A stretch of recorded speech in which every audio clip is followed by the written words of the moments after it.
भारत के बहादुर सैनिकों का, बहादुर जवानों का बार बार नमन करेंगे, उनकी शौर्य और वीरता को बार बार प्रणाम करेंगे, लेकिन आपके नाकारेपन पर 1000 बार सवाल पूछेंगे। मान्यवर प्रधानमंत्री जी पहलगाम नहीं गए। मान्यवर प्रधानमंत्री जी 24 अप्रैल को बिहार में चुनाव प्रचार गए। प्रधानमंत्री जी 1 मई को महाराष्ट्र, केरला और आंध्र प्रदेश में उद्घाटन करने के लिए गए। प्रधानमंत्री जी फिल्मी सितारों को संबोधित करने गए, फिल्मी सितारों को संबोधित करने गए, लेकिन जो लोग पहलगाम में मारे गए थे उनकी पीड़ा, उनका हाल, उनका दुख, उनकी तकलीफ जानने के लिए नहीं गए। ये बड़े परेशान है कि प्रधानमंत्री जी सदन में नहीं आए। प्रधानमंत्री जी अवतार हैं, वो अदृश्य रह के भी कहीं मौजूद हो सकते हैं, उनको आना नहीं होता शारीरिक रूप से, वो प्रकट हो जाते हैं, प्रकट हो जाते हैं। नॉन बायोलॉजिकल है सर वो, तो इसलिए प्रधानमंत्री कभी नहीं आते ऐसे मसलों पे। 18 घंटे काम करते हैं प्रधानमंत्री, लेकिन इतने गंभीर विषय पे दोनों सदनों के अंदर चर्चा हो रही है। 18 घंटे काम करने वाला प्रधानमंत्री 2 घंटे भी दोनों सदनों में क्यों नहीं है, यह सवाल हम लोग पूछना चाहते हैं। कल से कहा जा रहा है नहीं, हमने अपने आप सीज फायर डिक्लेयर किया, हमने अपने आप सीज फायर डिक्लेयर किया, इसमें किसी तीसरे देश का हस्तक्षेप नहीं है। आजादी के बाद से लेकर आज तक भारत का स्टैंड एक ही रहा है, हम पाकिस्तान के मामले में किसी भी तीसरे देश की मध्यस्थता नहीं मानते। अगर उस बात के साथ किसी ने धोखा किया है, किसी ने विश्वासघात किया है, तो उसका नाम है भारत के प्रधानमंत्री नरेंद्र मोदी। मैं इस सदन के अंदर कहना चाहता हूं, आपने उस भावना के साथ विश्वासघात किया है। मानवर अमेरिका की मध्यस्थता आपने स्वीकार की, और मैं इसलिए चंद लाइनें आपके लिए कहना चाहूंगा कि तू इधर उधर की ना बात कर, तू उधर उधर की। आप ही का चेहरा आ रहा है सर, थोड़ा निर्देश दे दीजिए, आप ही को दिखाए जा रहे हैं बार बार। तू इधर उधर की ना बात कर, ये बता कि काफिला क्यों लुटा। मुझे रहजनों से गिला तो है, लेकिन तेरी रहबरी पर सवाल है, आपकी रहबरी पर, आपके नेतृत्व पर सवाल है, और यह सवाल बार बार पूछा जाएगा, यह सवाल बार बार पूछा जाएगा। 10 मई को भारत जो 144 करोड़ की आबादी का मुल्क है, भारत जो दुनिया का सबसे बड़ा लोकतंत्र है, भारत जो दुनिया की 5वीं बड़ी अर्थव्यवस्था है, उस भारत के मामले में सीज फायर का डिक्लेरेशन भारत की धरती से नहीं होता, अमेरिका की धरती से होता है। अमेरिका का राष्ट्रपति ट्रंप वो ट्वीट करके जानकारी देता है सीज फायर हो गया दोनों देश में, हो जाएगा। हमारी सेनाएं लड़ रही हैं, हमारी सेनाएं मैदान में हैं, और अमेरिका का राष्ट्रपति कह रहा है सीज फायर हो गया। क्या लिख रहा है वो अमेरिका का राष्ट्रपति? After a long night of talks mediated by United States, I am pleased to announce that India and Pakistan have agreed to a full and immediate ceasefire. Congratulations to both countries on using common sense and great intelligence. Thank you for attention to this matter. फिर उसके बाद उपराष्ट्रपति JD Vance, 10 मई को इनका tweet आता है, great work from president's team, specially secretary Rubio, and my gratitude to the leaders of India and Pakistan for their hard work and willingness to engage in this ceasefire. अब जो secretary Rovio का, United state के secretary Rovio का जो tweet है, वो अगर मैं इस सदन में पढ़ दूंगा तो सरकार को बहुत शर्मिंदा होना पड़ेगा। इसलिए मैं आपको चाहता हूं कि इस पे जवाब दीजिए, जब जवाब दीजिएगा, और प्रधानमंत्री को जवाब देना चाहिए। ये 10 मई का ट्वीट है, मैं चाहूंगा सत्ता पक्ष विपक्ष पूरा सदन इसको सुने। Over the past 48 hours Vice President Vance and I have engaged with the senior Indian and Pakistani officials, including Prime Ministers Narendra Modi and Shehbaz Sharif, External Affairs Minister Subramaniam Jaishankar, Chief of Army Staff Asim Munir, and National Security Advisors Ajit Doval and Asim Malik. I am pleased to announce the governments of India and Pakistan have agreed to an immediate ceasefire. मान्यवर, मैं बड़ी विनम्रता पूर्वक इस सरकार से यह पूछना चाहता हूं कि ये सेक्रेटरी, यूनाइटेड स्टेट का सेक्रेटरी जो है रूबियो, वो कह रहा है 10 मई को कि पिछले 48 घंटे से प्रधानमंत्री नरेंद्र मोदी से, पाकिस्तान के प्रधानमंत्री शरीफ से, वहां के एडवाइजर आसिम मलिक से हम लोग बातचीत कर रहे थे। आसिम मलिक कौन है सर? आसिम मलिक कौन है? आसिम मलिक है आईएसआई का चीफ, जो पाकिस्तान के द्वारा प्रायोजित आतंकवाद का संरक्षक है। भारत की सरकार उससे बातचीत कर रही थी जब सेना लड़ रही थी। 8 मई को जब सेना लड़ रही थी, आप आईएसआई से बात कर रहे थे।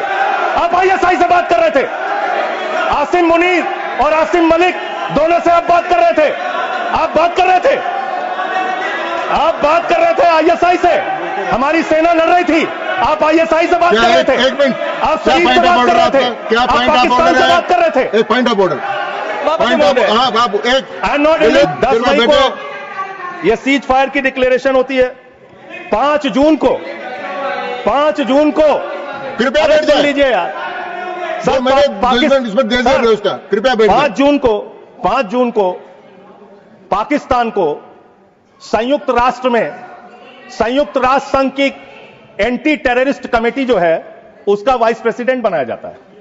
हम जानते हैं इसमें अमेरिका की ही चलती है, अमेरिका के कहने पे बनाया। पाकिस्तान एंटी टेररिस्ट कमेटी का वाइस प्रेसिडेंट बन रहा है।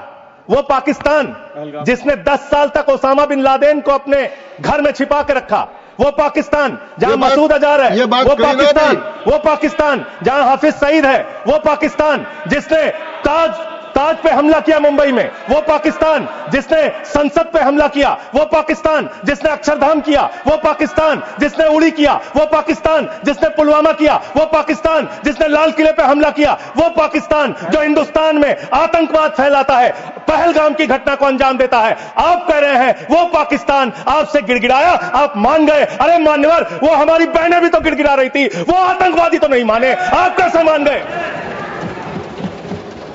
वो बहनें भी तो गिड़गिड़ा रही थी मान्यवर, वो भी तो कह रही थी आतंकवादियों के सामने कि मत मारो मेरे पति को, मत मारो, लेकिन मारा उन्होंने।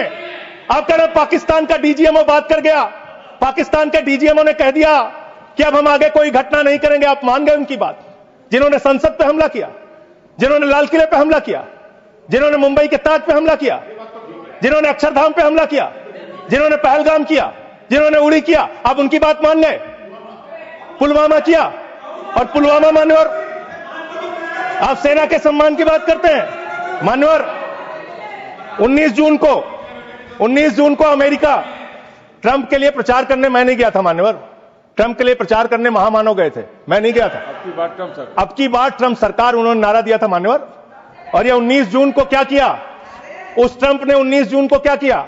19 जून को उसने आसिम मुनीर को बुलाया, पाकिस्तान का आर्मी चीफ, उसको बुलाया सेना का, और उसको बुला के बंद कमरे में लंच कराया। लंच कराने के बाद नहारी खिलाया, हो सकता है नहारी खिलाया, और लंच कराने के बाद जब दोनों लोग निकले तो उस लंच में पता चला कि वो आसिम मलिक भी था, आईएसआई का प्रमुख जो था सर, वो भी था बातचीत में। जो इंडिया के अंदर जो आईएसआई आतंकवाद की घटनाएं देता है, जब को अंजाम देता है, वो भी था। तो जब उससे पूछा गया ट्रंप से what he wanted to achieve from meeting mister Munir, the US president said, well I stop the war, I love Pakistan. I love Pakistan, ये ट्रंप बोल रहा है। मोदी का दोस्त सर, बार बार आप ही आ जा रहे हैं, मना कर दीजिए, ऐसे क्यों कर रहे हैं? बार बार आप ही आ रहे हैं। आई लव पाकिस्तान, ऐसे स्ट्रेटेजिक खेल मत खेलिए सर। आई लव पाकिस्तान कह रहा है ट्रंप। वहां पाकिस्तान और अमेरिका का इलू इलू चल रहा है, और आप कह रहे हैं अब की बार ट्रंप सरकार। आप कह रहे हैं 14 फरवरी को जाके, 14 फरवरी 2025 को प्रधानमंत्री जी गए थे, मागा plus मीगा becomes mega partnership for prosperity.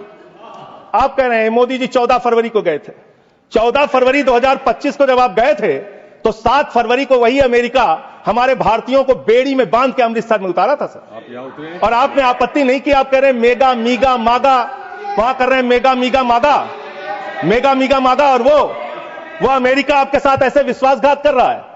अभी उसके बाद ये तो आई लव पाकिस्तान बोला, फिर उसके बाद डिप्टी पीएम पाकिस्तान का उप प्रधानमंत्री गया 25 जुलाई को, उसने यूएस सेक्रेटरी से मुलाकात की, रूबियो से, मार्को रूबियो से, और उसके बाद ये लास्ट की लाइन खाली पढ़ रहा हूं, I also thanked him for Pakistan partnership in countering terrorism and preserving regional stability. ये धन्यवाद कर रहा है, धन्यवाद कर रहा है अमेरिका का। मार्को रूबियो सेक्रेटरी कह रहा है कि पाकिस्तान को हम धन्यवाद देते हैं आतंकवाद से लड़ने के लिए। तो मुझे एक लाइन याद आ रही है, खुलूस मतलब होता है मोहब्बत।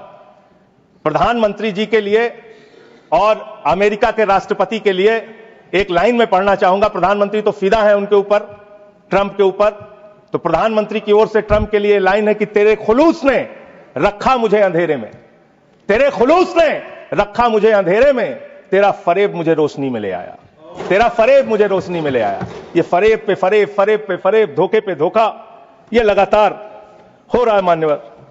मान्यवर, अब मैं एक बहुत ही महत्वपूर्ण बात आपके सामने रखना चाहूंगा। हमारी सरकार ने कहा हम अपने वीर जवानों के लिए ताली बजाएं, हमने ताली बजाया। हम उनका नमन करें, हमने नमन किया। आपने क्या किया? भारत के सेना की बहादुर बेटी कर्नल सोफिया कुरैशी के लिए आपका बीजेपी सरकार का मध्य प्रदेश का मंत्री कहता है वो आतंकवादियों की बहन है। और यही नहीं मान्यवर, बात यहां तक नहीं रुकती। कर्नल सोफिया कुरैशी को कहा आतंकवादी की बहन है। भारत के विदेश सचिव विक्रम मिश्री जी, उनकी बेटी के लिए सोशल मीडिया पे इतनी ज्यादा आपत्तिजनक बातें लिखी गई, सरकार ने कोई कार्रवाई नहीं की और विदेश सचिव को अपना ट्विटर का अकाउंट लॉक करना पड़ा। अब अपने लोगों को सुरक्षा नहीं दे पाते, अब अपने लोगों को सुरक्षा नहीं दे पाते।